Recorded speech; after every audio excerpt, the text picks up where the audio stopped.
आज बहुजन नायक जात पात तोड़क मंडल के संस्थापक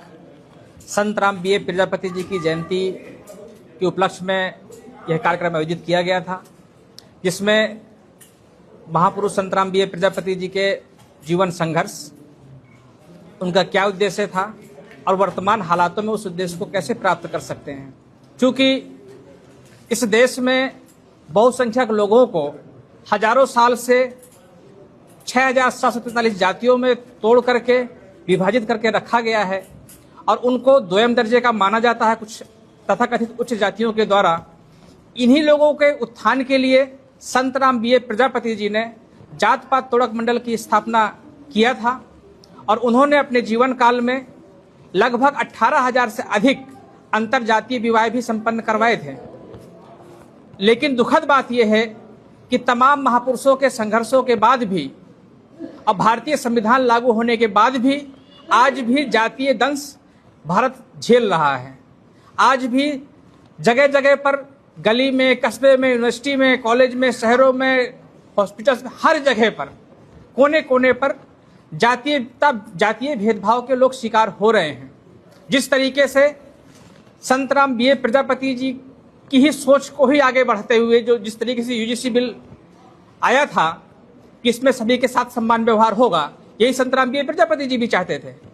पर उसको तथाकथित उच्च जाति के लोगों ने विरोध किया। और उस पर बाद में चूंकि मुझे जो लगता है कि सरकार के द्वारा मजबूत पैरवी न होने के कारण यूजीसी बिल सुप्रीम कोर्ट में रोक दिया गया है। तो हम लोग आज इस बैठक के माध्यम से महापुरुषों के उद्देश्यों को कैसे प्राप्त कर सकें,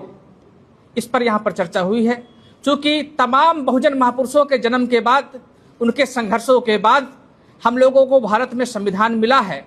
और देश में संविधान विरोधी ताकतें, जिनको हम लोग दूसरे शब्दों में देश विरोधी भी कह सकते हैं, देशद्रोही भी कह सकते हैं, समय समय पर संविधान को बदलने की बात करते हैं। और आज अगर हम लोगों के पास में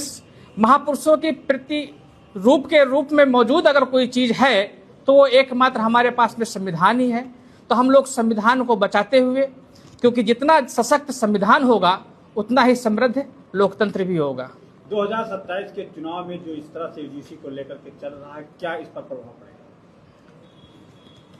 देखिए, लगातार समाज में जागरूकता बढ़ रही है